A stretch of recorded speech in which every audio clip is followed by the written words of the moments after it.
Welcome to Should You Finish, where we go over the hottest games that are out on the market right now and let you know, should you finish them? We go over our hottest take, our coldest moments, and also, did we finish the game? We're going to try to keep it as spoiler-free as possible so that you can watch this and enjoy it before you enjoy the game yourself. Today, we're going to be checking out Cyberpunk 2.0 as well as the Phantom Liberty expansion, and I'm joined by Kyler, Desmond, Reece, and I'm your host, Brett. So, before you play the game, you got a pre-game. Let's go ahead and go over everything you need to know before starting the Cyberpunk 2.0 and Phantom Liberty expansion, which honestly, in a lot of ways, felt like a sequel to some extent, just the base game overalls. Well, so there's things like new skill trees, new perks that have been unlocked. It's simplified in a lot of ways. It is so simple now in comparison. Just going back, I was so lost in the old menu in comparison to the new one. They've simplified the build process so much, which I'm a huge fan of. Additionally, we found that they actually have this whole website where you can plan out your builds ahead of time. Yeah, and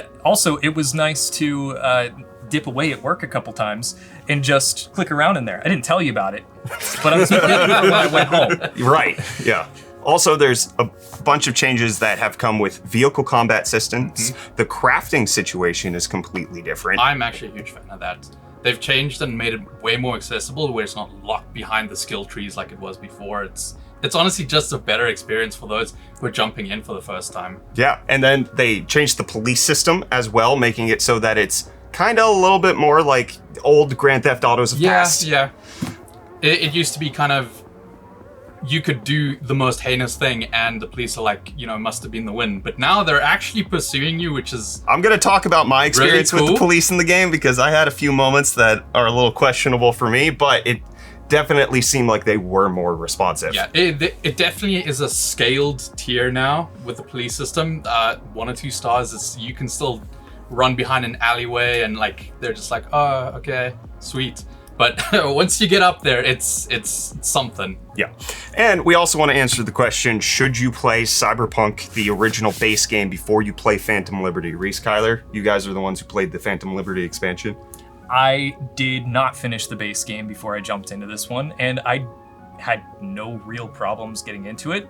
Do you think you need to be familiar with the original Cyberpunk, at least, before jumping into Phantom Liberty? I think as long as you know who Johnny Silverhand is and why only V can see him, you'll be fine. I kind of actually want to push back on that a little bit. I feel like the main storyline up to a certain point is very essential for knowing what's going on. Like you said, you do at least have to have base knowledge of who Johnny Silverhand is and why he's there, but there's part of an experience between then that hits differently if you don't have that prerequisite knowledge. Yeah, because very similar to what happened with The Witcher 3, CD Projekt Red makes it so that you can jump right on into the expansion. You don't have to play any of the base game, which this was Desmond's first time of playing Cyberpunk. We'll get to that in a bit.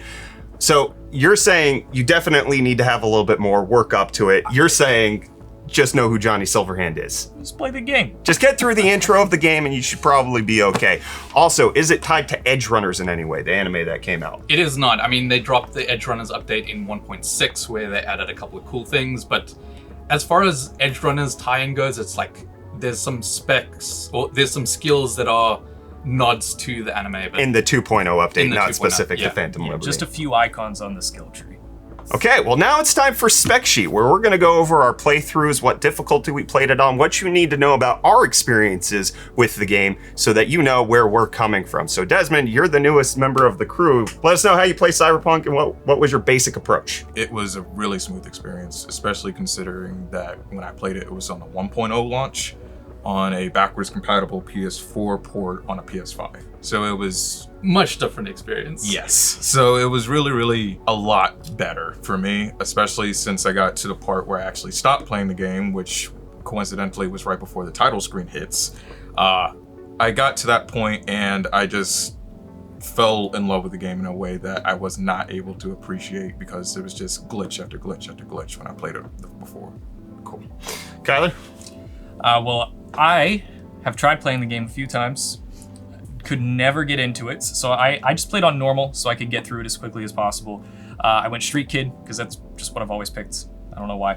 And I went pistols and swords, which I usually use pistols in these kinds of games, but swords, like melee weapons, I usually avoid. So I was trying to go for a little bit of a different play style. And Reece? I was actually like super prepped for this. I had a level 50 save ready to go. It was right before the point of no return. And I scrapped all of that, and I saw the new option to jump in for Phantom Liberty, and I was like, curious. So I jumped in, I played on normal difficulty. I was trying to get through the game as fast as possible. And I went for like a spy assassin build because I was trying to fit the theme of what I thought Phantom Liberty was going to be. So I went in with an almost fresh start just to see what the game would be like. So, like Desmond, I actually started Cyberpunk 2.0. I didn't go into Phantom Liberty. It was Kyler and Reece who played the Phantom Liberty expansion. So we could have a multitude of different experiences. I did get considerable ways through the original base game. I played it twice, put 30 hours in each time, and then gave up roughly around the same point. So I have plenty of experience playing through the earlier parts of the game, and my Cyberpunk 2.0 gameplay experience was definitely different in a lot of ways. But now, let's move into game posture. Let's talk about whether the game gripped us, got us to go into shrimp mode. Also, give us your coldest moments. What is the thing that you enjoyed the least about your experience? Reece, you want to start us off? Yeah, you saw me. I was full on gamer posture. My keyboard was in sports mode, leaned in. The main storyline gripped me so hard. I was fully immersed in that. I think the acting was great. The story pacing was brilliant. I was full on rock solid in there. As far as the changes go, I love the heavy focus on builds. I'm a build guy. Destiny 2, games like that, I hyper focus in and just put way too much attention into builds, so like that was a really cool feature for me. I liked the focus on that. And also the new accessibility things really got me excited. It's so much nicer not having certain things locked behind skill trees now. They really did a really good job at reworking the way that the game plays with the 2.0 update. I do have a couple of things to say about it though. Is this your coldest moment? It's not my coldest moment. Oh. I am still... There was the obvious bugs that, you know, you kind of expect in some games, like mid-combat, some enemy just T-posing out of cover, and then it's like just... It ruins the moment a little bit, but I know it's a pre-release copy. There are going to be bugs, so... Things like the game crashing when I opened up wardrobes, or random slowdowns that I had when I opened and closed the menu for like 5 to 10 seconds until the game stabilizes. There was a couple of things that, you know, it took me out of it a little bit, but I would say my coldest moment, the one that really took me out of my shrimp posture here, was the way that they paced certain things. This is my only gripe with the pacing overall, was you're in the middle of the main storyline and then they just slam you out and say, hey, go do some fetch quests to like kill time. And it really was a stopping point that made me go, oh, I was really getting into this, and now I guess it's a way to get you to go and explore the new areas, because the new area Dogtown was really cool, and this does get you to go out a bit, but it felt weird as a stopping point for that. I would say that was my coldest moment in the whole experience.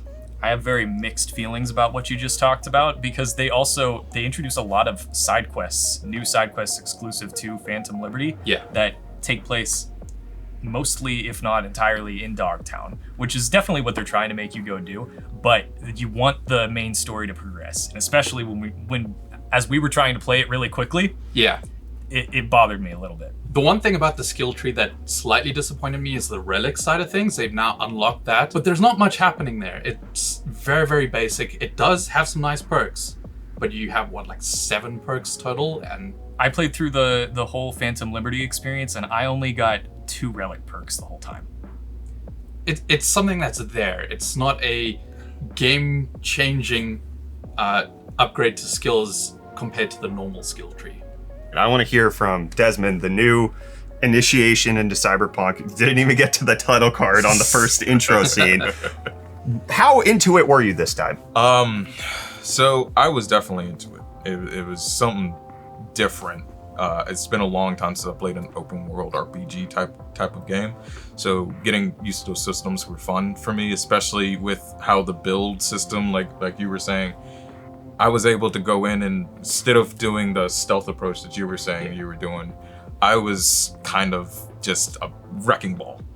You called it Professor Hulk, right? Yes, Professor Hulk. Yeah, I'm very smart. I'm able to do like the netrunner things, hack and sneak around, but as soon as things start going crazy, I can just go and punch you in the face with electrified gorilla arms. It was really fun. I also played on hard, so that may have impacted how I was doing things. So I was a little bit more stealthy than I wanted to be, but it still was really fun. Really, really fun. I would say my shrimp position was about like right here. About you were deep into it? I'm definitely gonna need a chiropractor. But yeah. And what was your coldest moment? Coldest Thing moment. that pulled you right out of it, threw you into the freezer as a frozen shrimp that needs to go on a little margarita.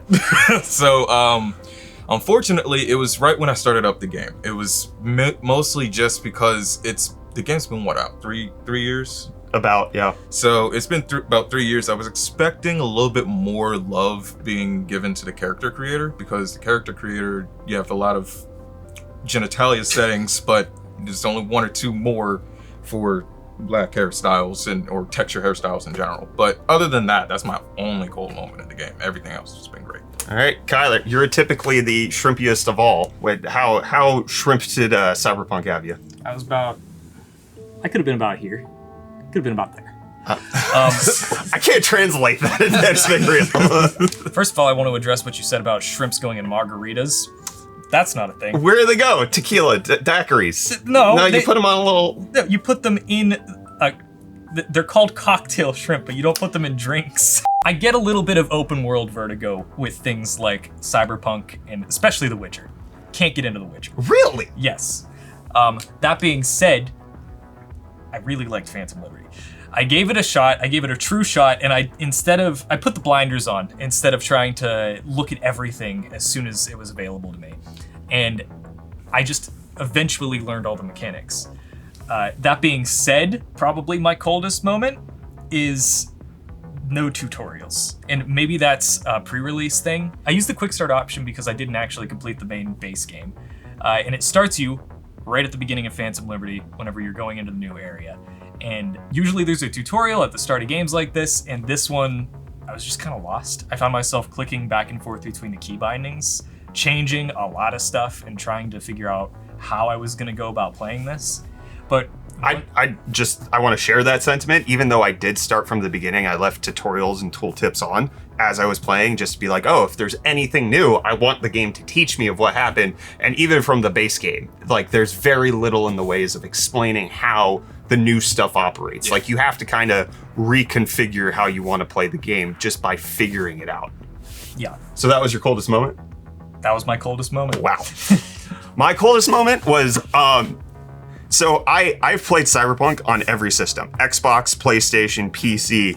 I have never experienced the game crashing so many times. This pre-release version, thanks to NVIDIA for providing us the copy to make sure that we could do this, so many crashes, at least a dozen. And I was playing on a 13900K 4090, had the beefiest system out of all. Hearing you guys being like, what are you talking about? It didn't really crash. I know it crashed for you, but you guys didn't really experience it. It just, like, something was up with how my system was going, where, like, if I tried to run the benchmark, crash. If I tried to save too quickly, crash. Also, I had some weird, like, frame issues where, like, once I started to get out of a menu, like it seemed like the frame generation didn't kick on until like 3 seconds after I got out of the menu, and then it smoothed right up and felt really good. But before those, in that 3-second window, it felt like there was a ton of input latency. It was weird. I told you guys the other day that I was playing like a really well-rounded build where I was dumping points into everything to try to kind of get through conversational advantages and stuff, but they give you one respec. And I used all that to dump all my points into reflexes and coolness, so I could do a whole bunch of sword stuff and pistol stuff last night, and it totally changed it. I felt like a monster. And you really get that feeling of like the Edge Runners experience that the anime kind of showcases. That, and I'm pretty sure this is a new feature. Correct me if I'm wrong, guys, but the drop scenarios that they do around the city. That might be just in Phantom Liberty, yeah, then. I think it's just Phantom Liberty, but the drop scenarios were actually really cool. While you're just walking around the city, these fighter jet sounding things just fly over top of you, and they're like payloads that'll drop. Oh, it's Fortnite! You get to play Fortnite. Not Fortnite. But Geralt is in Fortnite, and they're CD Projekt Red. Is V coming to Fortnite?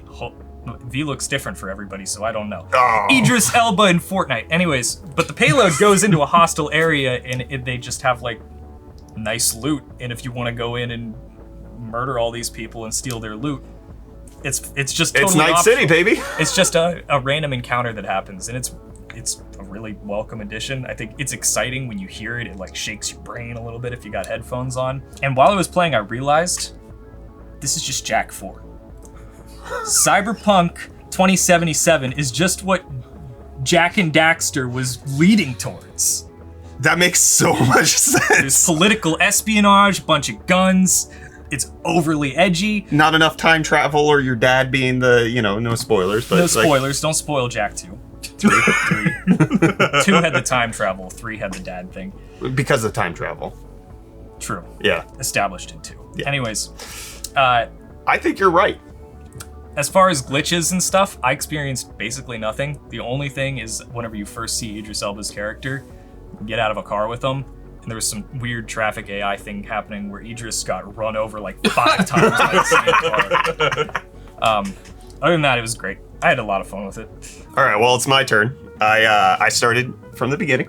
I spec'd the exact same way I've played every single other time, which is blades and net running. That's my favorite thing to do, is to always try to do it stealth, hack in, make sure I get that going, and then if I screw up or something goes haywire, I just start slicing with blades. But I did notice that the tweaks that they made to the crafting side of things has heavily impacted how you play net running. Additionally, the thing that was always the beginning thing you do in your net running, like breach protocol, that's completely gone from the game. But I didn't notice it until it was 25 hours in, and I was like, oh right, this used to be here, it's no longer there, and then it made me remember. But they changed up the difficulty enough where I was like, oh, this actually feels a little bit more like a challenge, like I'm actually net running. Additionally, they changed things like how quickly the enemy net runner can get you. Yeah. Because typically the way I would play is you just take out the enemy net runner, or the person you'd kill would reset the bar so that they're no longer tracking you. That's not the case here. It's actually more like you have a timer and you gotta kill everybody, or you're gonna have to go in and kill everybody with a sword. But also just even things like, none of us mentioned car combat at all. It doesn't seem like we really got into it. It was difficult for me. I did not car ask combat was hard to control shooting while driving because the cars do still feel a bit slippery on the road, so... It's GTA car combat, which GTA 5 kind of did well. You just point a pistol out and you shoot. There are some vehicles that have guns on them that I'm pretty sure are new to the experience, but I didn't end up using those a lot. Mostly because I had my keybind that was the initiate combat also set to the change camera mode. And so I only used it for scripted combat events in vehicles. Oh, they do have that in Phantom Liberty. They do it for side quests. Yeah. I Okay. don't know if there's any in the main Phantom Liberty story. I know you guys played the 2.0, so you didn't play Phantom Liberty, but a lot of Phantom Liberty is just spy stuff. Yeah. You're undercover and you're choosing the right dialogues, and your decisions affect how the outcomes happen. If you mess up, you're gonna end up in a gunfight. If you succeed, you'll end up slipping in and out stealthily. And it's really cool. I do want to bring up a lot of the dialogue choices, because they're so sped up when dealing with the Phantom Liberty stuff. It adds that kind of anxiety and thrill to it. You feel like you have to make the right choice in dialogue really quickly, otherwise the situation is going to go south really fast. There's a lot of timed dialogue situations in Phantom Liberty. Okay, well that kind of reinforces what I noticed in the main game. The Delamain car quests that I've always done, there's one where you have to actually attack the vehicle now, and so that was made a lot easier by having car combat. I just busted out my weapon and shot the vehicle. It was a different situation. Also, I had... The police response was fine, right? It is kind of like GTA. I had one moment where I got rear-ended as I was getting on my bike, and that set me at 1 star, and I was like, what is going on? And it's exactly like GTA, an unintended consequence. Also, they can get a little testy if you stand around them for 30 to 45 seconds, and then they start getting hostile with you. Yeah. So it's kind of like real life, just Don't stare at the cops. You know what other game had a police system like that? Jack. Jack 2. Yeah, dude. I will say though that police was a very nice change from whenever I was playing. I noticed that they dropped in whenever I was in the 1.0, but this time they were doing like police blockades on the highways and stuff, which is when I accidentally pulled out a katana on a motorcycle. And I was like, oh, I can slice with this thing, and so I just sliced off like 3 cops' heads as I was going to where I was trying not to die, I guess. So multiple times I got 1 or 2 stars. I intentionally tried to get max stars, and it gets really difficult as soon as you get to like 4. 3's tough. 4 is like, oh man, you have to be skilled at this game to get a max tack response. It scales up so significantly. I neglected to push the boundary on that a little bit. I never got higher than 2 stars without trying to do anything. So if you are worried about just being constantly followed by the cops, it's really not a problem. The most that's gonna happen is the biggest inconvenience I ran into it is I'm about to start a quest. It's right there. I'm driving, but then some random pedestrian walks in front of me and I take him out. And then I have a star, and now I gotta go hide from the cops and then drive back to the location. But that's stuff that we're all used to from GTA. Or like Need for Speed Underground, where that used to happen. So it's not too bad. It also makes the max stack response feel weighty, right? Like you have to earn this. You actually kind of have to go Cyber Psycho. Yeah, you have to be Cyber Psycho level for them to actually deploy max stack, which fits the vibe of the game. Yeah. So there are also some other cool things like getting cyberware, very important. It can contribute to, you have like a level that you can get up to. It's not just whatever you can buy and afford. Your armor gets baked into your actual cyberware, not to your clothes, making Which it was so a cool change. Yes. And again, another tweak that I didn't really realize until I got through it, and I was like, oh, all of my armor is not in my clothes. Clothes are now just a completely cosmetic thing. It makes the wardrobe like more delegated to like mission outfits now, and not like how people were speccing out to actually have clothes that they wanted to wear while they can still armor up properly. Things like menus were completely different. Overall, my posture was like, I enjoyed this more than my previous 2 playthroughs. I don't know if anything was gripping me more. It just felt smoother. It felt like they had spent the last 3 years figuring out what gamers want and how to design their systems that they had to work properly, which, I mean, I don't know if Cyberpunk should have gotten delayed till 2023. Probably not a good thing for their company, but all of that time with them working on it has definitely paid off, and it's good to see. Yeah, that and the ending of Phantom Liberty. I never ended the first Cyberpunk game. I don't know how it ends. I don't know how crazy the ending of that story is. I know they added a new ending for the 2.0 update, but the ending of Phantom Liberty made me feel things. Oh! It made me feel genuine things.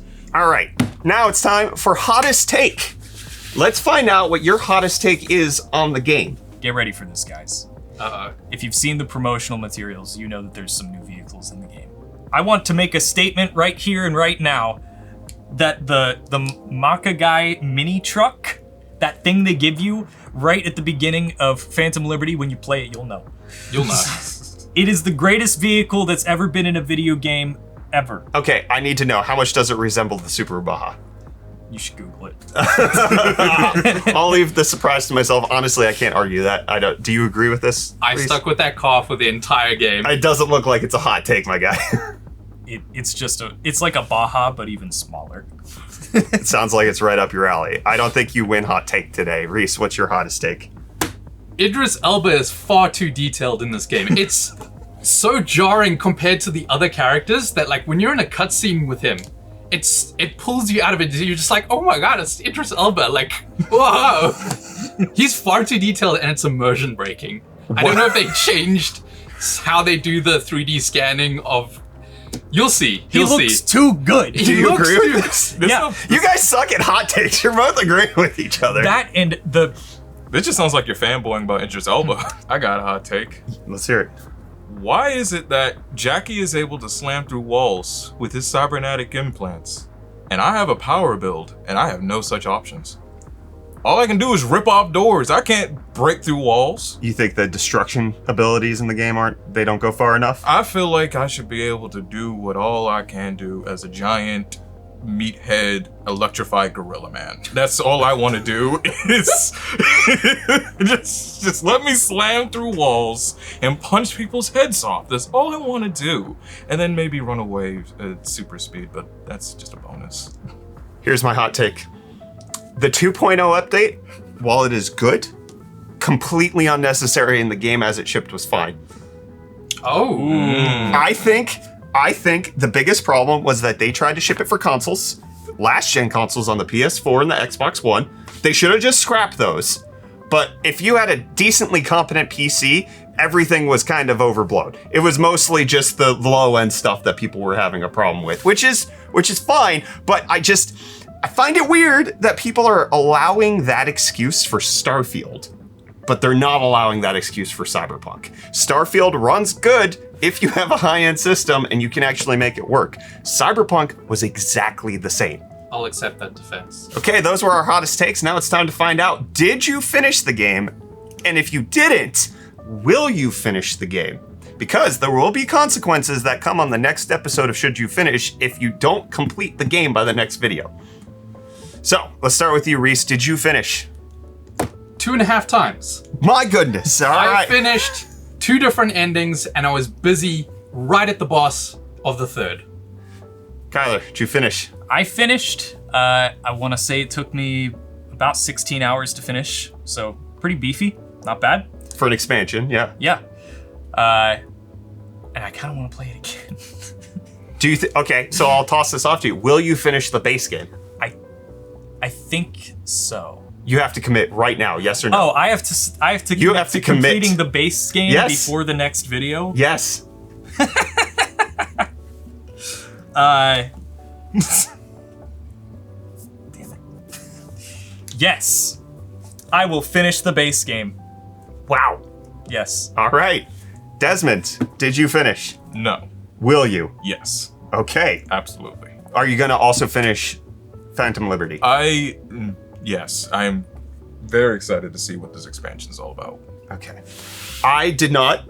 I'm at the exact same stopping point that I get to every single time I play the game. 25 to 30 hours in, I just defeated Sasquatch. I'm working through the Aldecado's side missions. I will finish Phantom Liberty. I will not finish the base game by the time this next video happens, simply because we have our Cannonball for the Cure charity stream coming up, and I know I'm gonna be time swamped. That is one of the most difficult things for me to finish a game, is just responsibilities. And so I can commit to finishing a 16-hour expansion. I have a lot more time to go in the base game that I will take my time on. Now, it's the question that we have been leading up to. Should you finish Cyberpunk 2.0, Phantom Liberty? But now it's time to answer the final question. Should they finish the game? Reece, you get the button of destiny. You tell them, should they finish the game? Wow. I was imagining more like you explain your answer, but you know, if you want to just caveman stab it. I absolutely loved my experience with Cyberpunk. The new 2.0 update is a complete, from the ground up refresh that is absolutely worth trying it if you gave up on Cyberpunk previously. And as far as the storyline in Phantom Liberty goes, I felt fulfilled. I absolutely loved the new characters. I loved everything about it.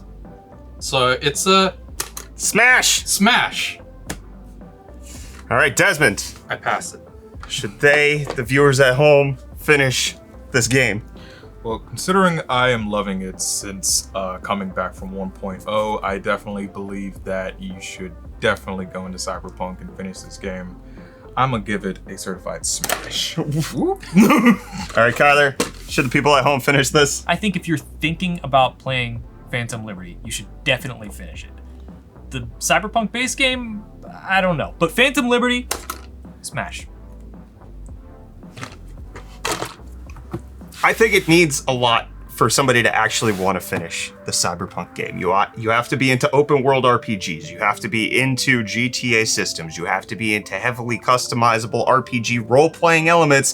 This is not an action RPG. And you have to be okay with a lot of the political transhumanism vibes and a lot of the body modification stuff. There is so much in this game that makes it difficult for me to say that viewers at home should finish this game, because I don't even know if you should get started, depending on who you are. But if you do play it, it's a smash. Finish the game. Let us know, will you be playing Cyberpunk's new update, the expansion of Phantom Liberty? Additionally, are you gonna plan on finishing it? And let us know, what game do you want us to check out next? We've got a couple of cool options coming up, stuff like Spider-Man. Nothing that we're gonna get pre-release samples for though. Yeah. This was our one opportunity. If you know somebody powerful, have them send us pre-release samples, because I want to do This more was of this. fun. this was so much fun. I had so much fun playing this game. All right, this has been Should You Finish? I'm Brett, Kyler, Desmond, Reece. We will see you whenever we get a new game we want to talk about.